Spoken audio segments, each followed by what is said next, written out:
All right. Hello again, lovely people.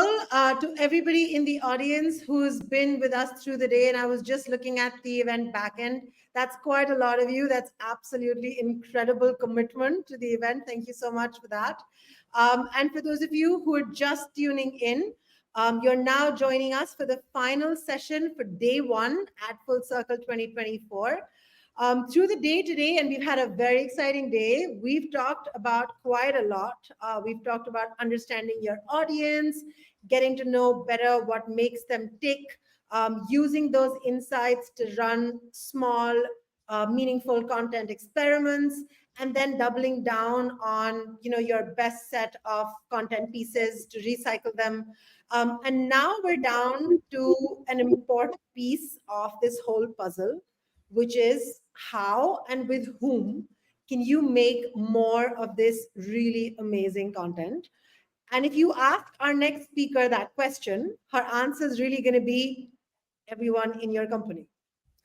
So please join me in welcoming our next and final speaker for the day, Madeleine Work, who will be talking to all of you about how she's turned everyone at her company, Chili Piper, into content creators.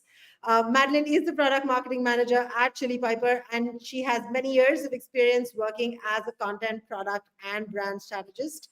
Madeleine, thank you so very much for taking the time to be with us today at Full Circle. And now over to you. Great. Thank you so much for having me. I'm going to go ahead and share my screen here. Here we go. Oh, sorry. There's too many. Here we go. Am I sharing the right screen? Yes, you are.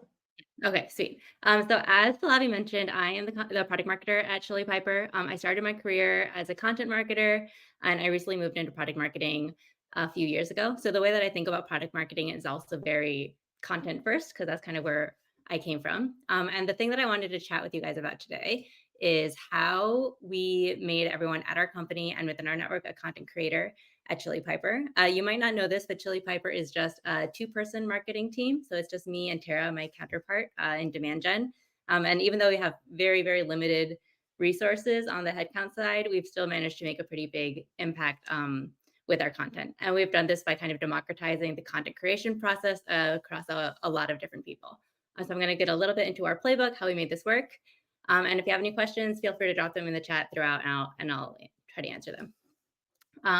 So as like at the beginning of my content marketing career, I made the mistake that a lot of content marketers make in just writing articles about things that I had no business writing articles about. For example, I've written an entire ebook about DevOps strategy. I have no idea what DevOps strategy really is. I wrote an article about how to create a pitch deck. I've never created a pitch deck for investors. So I've just written a lot of articles about topics that I had no business writing about. So that was kind of how I started. I would have a topic, I would Google it, I'd look at the first whatever results. I'd use a lot of original research from companies like McKinsey. I'd pull articles together, and it just ended up being regurgitated information from across the internet. So it's kind of what I was like an old school chat GPT at the beginning of my career. So now the way I think about content is more of a journalistic approach. So kind of like two rules that I have about content is one, if you can find an article about this same topic somewhere else, don't write it. So we don't do any competitive content research. So not looking at competitors' blogs and seeing what they're writing and writing something similar, because they've written the topic there is already a topic that exists. So I don't want to just regurgitate the same information somewhere else. And along the same lines is prioritizing content that only you or your organization can write. So if you're the only person who can write it, then nobody else can write it, and that just stays original forever. Cool. So we did this at Chili Piper using three main things that kind of helped us build out this content strategy. The first is building in public type thought leadership articles. So this is basically just empowering our own team to write articles about the things that they're doing and publishing it on our website and LinkedIn. Two was creating a product use case library, which sounds boring, but it's not just. And then three is prioritizing LinkedIn as a distribution strategy, and not just publishing blogs from the company account, but really empowering everyone to post from their own personal accounts about things that make them excited. Um, cool. So the first part is the building in public. So we created a hub on our blog called Chili Experiments. And the Chili Experiments are essentially just like how we're doing things at Chili Piper. We have articles written by SDR managers, by the marketing team, by our researchers from our product team, even our engineers, and just the cool things that they're doing at Chili Piper. We write it into an article and publish it. Um, I believe that everyone is doing something worthwhile. Everyone is doing something interesting and different that's worth sharing about, that's worth sharing. And at the same time, there's so many people that are so smart and doing such cool things, but the the process of getting it from their heads onto paper, like into a video, like onto social media or whatever, like that process is a huge hurdle that's difficult for a lot of people to overcome. So I think um, the role that marketers can play is kind of being that bridge between like smart people's heads and the rest of the world. Um,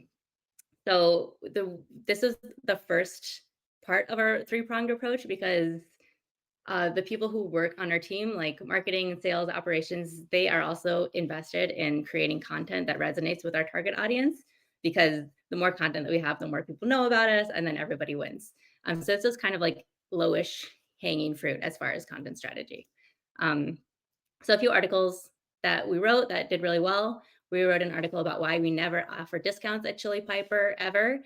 This article got 2,000 views within the first month of posting. Our average was like 300 within the first month of posting. So this one did really well, and we're still getting about 100 monthly views without any promotion. So we didn't target any SEO keywords. We weren't thinking about SEO here. We were just thinking about like what's an interesting thing that we do and would people care about reading it. And even with that, we're still getting around like 100 monthly views without any promotion. Uh, this person, I've never met this person is like just saw our article and thought it was interesting and wanted to share it. So if you're writing things about interesting topics, people will just share it organically without being prompted because they think it's cool and they want to share it with other people. Um, and it fueled a lot of stuff. So it's inspired other LinkedIn post webinar topics. It was like a sales enablement tool since you can imagine if we don't offer discounts, sales often get questions like, can we get a discount? And they're like, no, I'm sorry.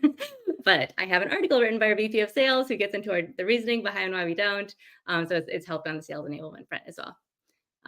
Another example, we did this cool thing where we created personalized landing pages for each of the SDRs, like a personalized demo page where the SDRs can share the demo page with their prospects. They can go open the page and then schedule a demo from there. And then our product on the back end, we qualify, route, and schedule with the AE. So we influenced 200K in pipeline just with this article alone. And it was just really fun to work with the SDR team and show kind of the creative ways that they're thinking about our product and a combination of like cool things that they're doing and also cool ways to use our product.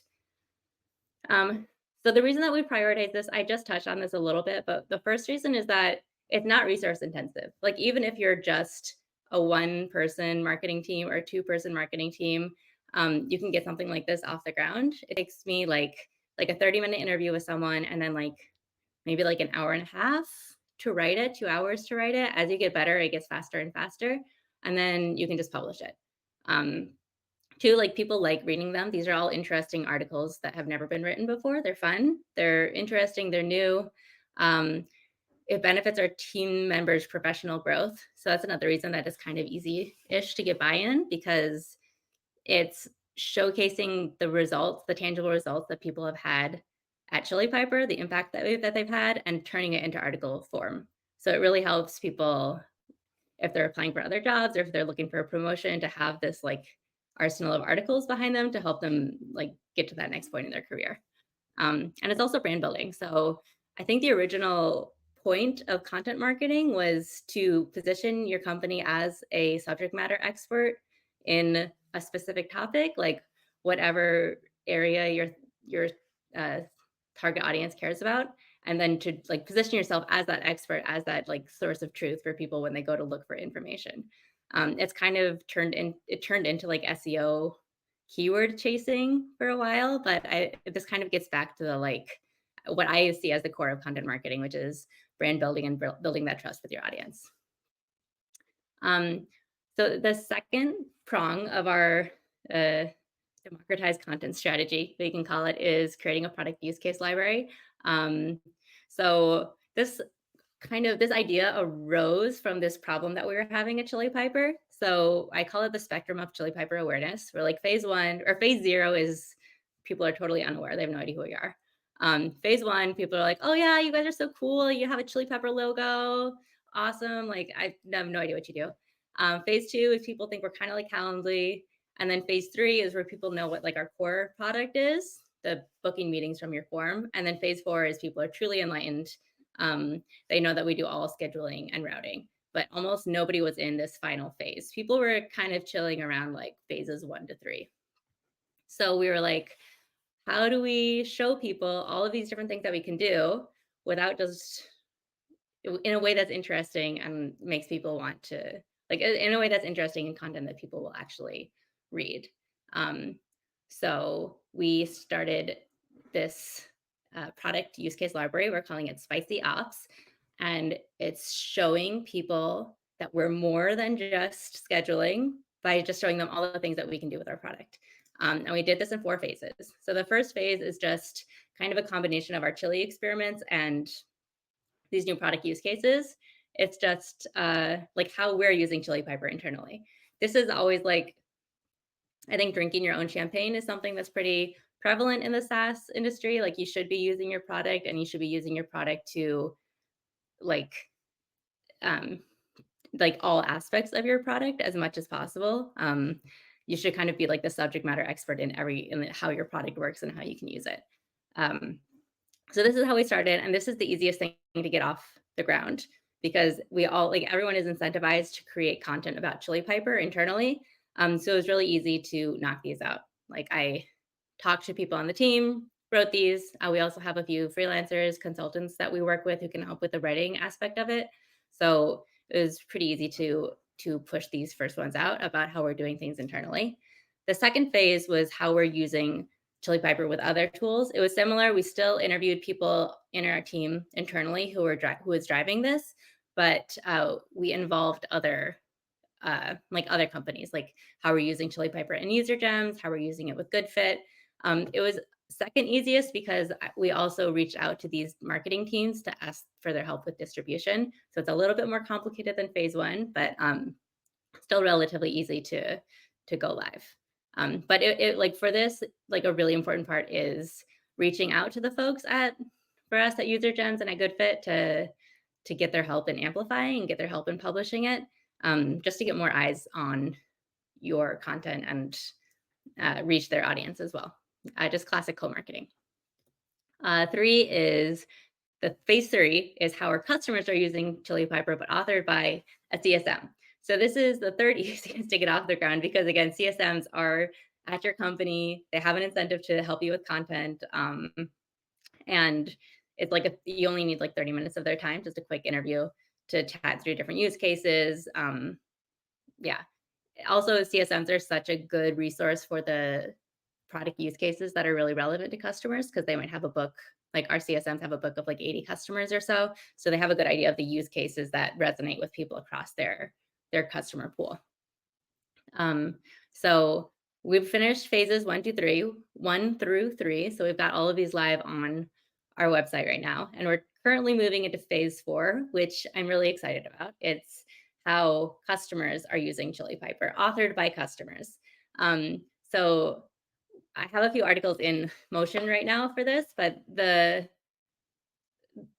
main thought behind this is to kind of have like mini customer stories that aren't self-promotional. So it's showing like different customers are using Chili Piper and they're happy with Chili Piper. So it can serve that need of uh like social proof, essentially, that like these customers, they like Chili Piper, they're using it, it's fun, it's great, wonderful tool, etc. But instead of talking about how wonderful, like the point isn't how wonderful Chili Piper is, the point is the cool thing that they're doing and really highlighting the customer. So this helps with their customers' professional development as well, because they're showing that they're good at finding good at finding solutions to problems. They can figure out tools. They like are good at connecting different dots. They're good at like problem solving or whatever. So when it comes time for them to get a promotion, they also have these articles published on Chili Piper's website that can help them get to that next stage. This is the most difficult phase because of the identifying customers, interviewing customers, and then even though it helps their professional development, it's still hard to help them make it a priority, because everyone has a thousand things that we're working on at all times. Like it's hard to prioritize our own professional growth and professional development. But we have a few in the pipeline, so I will report back when we've pushed this live. The final part is distribution. So we prioritize LinkedIn as our distribution channel because we sell mostly into B2B SaaS. So that's where a lot of people are living. I think if we had a bigger team, we'd probably move into more different platforms. But since we have such a small team, you've got to prioritize. Like it's better to do really, really good content on one platform than like mediocre content on 8 different platforms. So what distribution is not, it is not just resharing the company blog. It's not asking employees to share the company blog. It's not like LinkedIn posts disguised as sales pitches. Like those are not really going to perform very well in LinkedIn. The important thing about distribution is empowering people at your company to write LinkedIn posts in their own words and letting them post whatever they want to. I've had a few people reach out to me and say their HR or like their manager or whatever message them after they posted something and ask them to take it down or ask them to edit it. Like we do not do that. It's really kind of stifling to people's voices to police their LinkedIn posts like that, and it discourages them from posting. It's already kind of vulnerable to put yourself out there, so adding that extra layer is it just creates more friction unnecessarily. So there's a few ways that we've operationalized posting on LinkedIn. The first is that we organize these LinkedIn takeovers. That's what we call them internally. Is essentially we have a topic or something that we're trying to promote. So a couple of weeks ago, we launched our new chat product, and we did a takeover of LinkedIn for our chat product. So we created a Google Doc. We put like 8 to 12 different post variations in the Google Doc. And I think this is the important part. I worked at previous companies where I gave everyone like one LinkedIn post, like one template that people could use and post on their LinkedIns, but nobody posted it because it sounded like a marketer wrote it essentially, and it didn't really sound like them. So I think having the 8 to 12 different variations with like some are funny, some are more like vanilla, some are like kind of on the edge, like just having a range of different voices and types of posts that people can they can choose from it. They can just copy paste and post it from their LinkedIn. That's fine.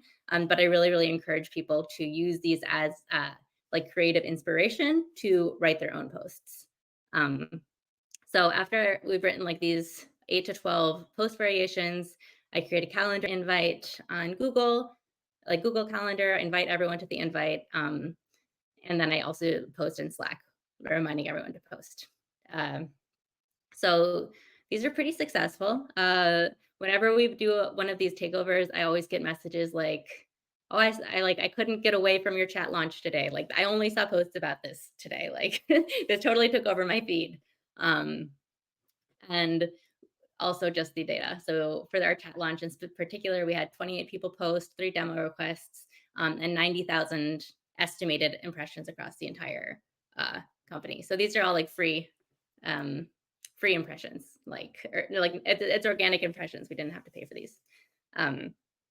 Just like a side note of how we track impressions, because our previous social media manager had to walk me through this. So we list out everyone's posts in the Google Sheet. So we have the links to the post, and then we add likes and comments, and then a space for impressions. We ask 5 people how many impressions they got. We find the average of the impression to reaction ratio, and then we extrapolate based on that. So like if you had a post with 30 likes and 3,000 impressions, we assume like 1 like for every 100 impressions for every 1 like, and then we just kind of do the math from there. So the second way that we've operationalized this, I think last year or maybe 2 years ago now, Alina, a Chili Peppers co-CEO, gave everyone in the marketing team an OKR to practice storytelling once a week. So the parameters of this were to you had to tell a story to an audience of 30 plus people. That's what you had to do. And the easiest way to do this was on LinkedIn. So every week we posted on LinkedIn about a story. And for me personally, this was really helpful because a mental blocker for me in posting on LinkedIn was that I didn't want like my college friends to see what I was posting and then be like, "Are you trying to be a LinkedIn influencer?" So, like, I was really worried that people that I knew first in my personal life would message me and think my LinkedIn posts were really weird. So I had this like buffer of like, oh, it's like a company requirement, like my boss is making me do it. Um, and then it turns out nobody cared. I did not get a single message from any of my college friends about my LinkedIn posts. People only tell me that they enjoy my posts. Like the only feedback I've gotten from my college friends is that they like my posts and they want me to keep posting. So this was really helpful for me in getting over that initial fear. Um, the second thing, or sorry, the third thing is creating an internal love channel, like a Slack, in Slack. So we call it Chili Love. So essentially, you post on LinkedIn, you grab the link to the post, and then you post it in that channel. And then everyone on the team can pile on to like and comment on your post. This also helps people get over that initial hurdle of posting into the void. It's a terrible feeling when you post and like one person likes it and that person is your, I mean, my mom isn't on LinkedIn, but like one person likes it and it's your mom. Like that's just like a terrible feeling. So having this, like putting in the channel and having like at least like 10 to 20 pipers pile on to like the post, it's helpful to just like get over that initial fear of rejection. I think it is. Finally, I think I alluded to this a little bit earlier, but like really just let your experts do their own thing. Don't put guardrails on them and just really let them post whatever they want to. LinkedIn and social media should just be a place where people can connect and create content and just like have a voice. So for example, one of our top CSMs, Jonathan, he started posting a bunch of product videos on his LinkedIn, which are awesome. And our VP of Ops, Scott Caney, he posts absolute chaos. You can go to his LinkedIn. He has the weirdest posts, but it's great. I'm here for the chaos. The point is that our executive leadership, they don't monitor what we post. They don't care what we post. As long as we're creating content that we like and that resonates with us, that's all good. So the biggest takeaway here is that if you don't have a budget, if you don't have headcount, it doesn't mean you have to do bad content. A few final thoughts here: quality over quantity.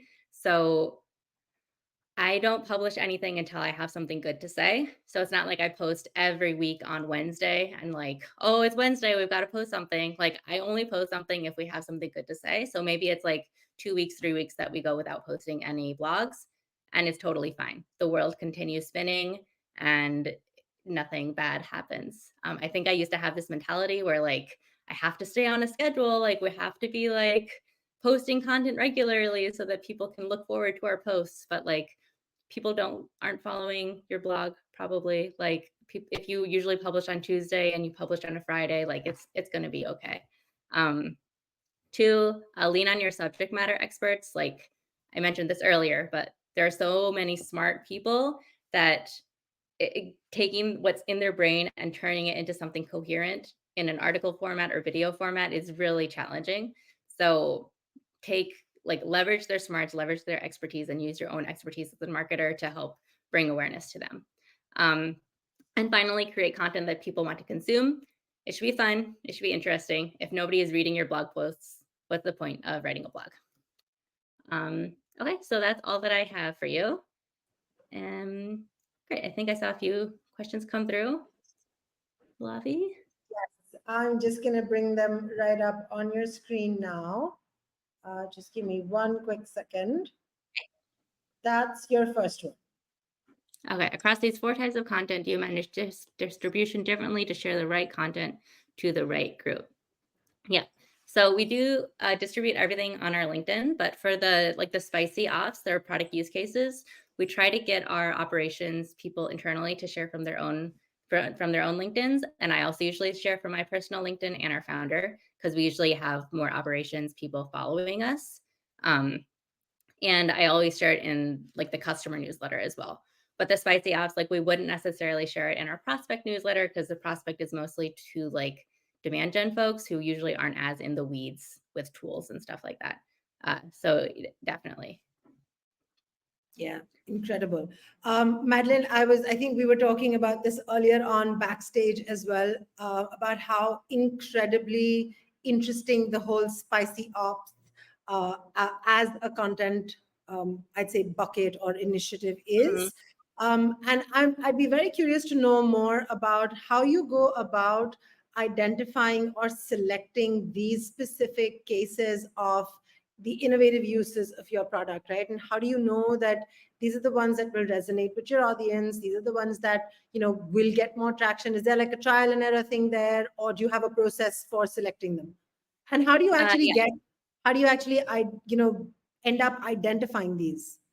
So I think that if that's a question that people have at their company of like not knowing which product use cases to start with, I would lean on some of the subject matter experts you have at your company. So definitely like anyone who's customer facing, probably like a customer success manager, someone who's working with actual customers on implementation, and really stretching the product to its edges. Because the customer success managers, they understand what use cases people are actually using, what people are interested in, and also kind of where the gaps between like what exists on the website and what exists in the help center and what people actually need. So there is a big knowledge of like the gaps that exist between marketing materials and customers like day to day.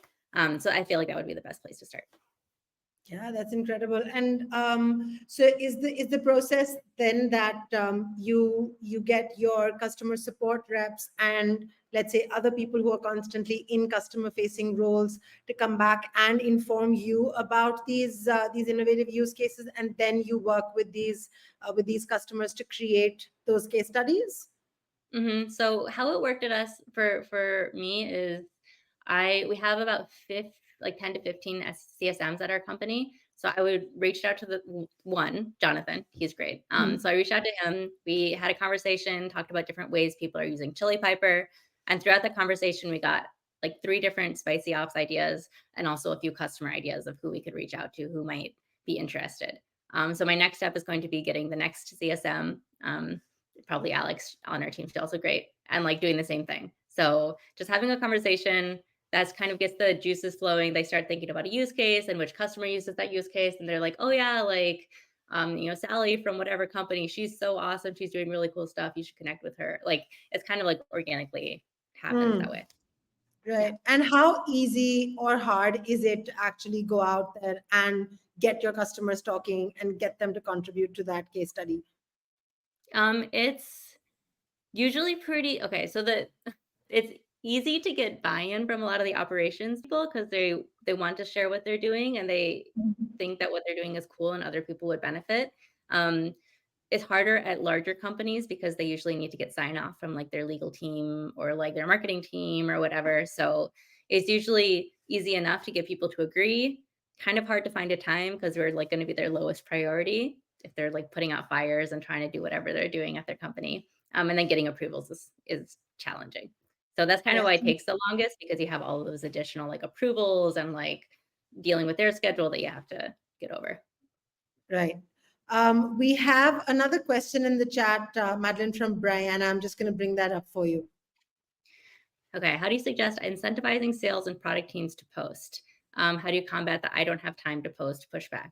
Um, this is really tricky. So I know that there are companies that kind of have gamified the post process. So I think there's a few platforms, I can't think of the names off the top of my head, but essentially like every time you post, you get a gift card or you get a whatever, like you post X number of times, something great happens.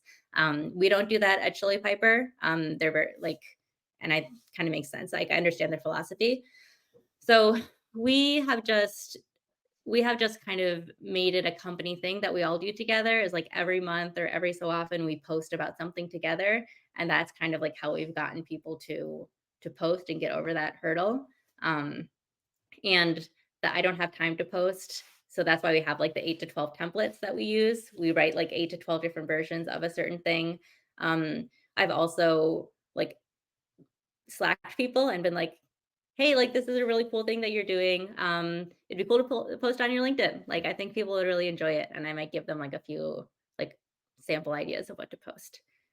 Uh, it's Incredible. hard though. Like it's hard. Like there's definitely a lot of people that don't want to post. They have no interest in being on LinkedIn. They do not want to be a thought leader. They have zero interest. So those people, they're a lost cause. Something else that I just thought of is we've done a survey with sales and product people. It's like, do you have interest in posting on LinkedIn? Like, what's holding you back? And would you be interested in marketing support? It was like questions like that.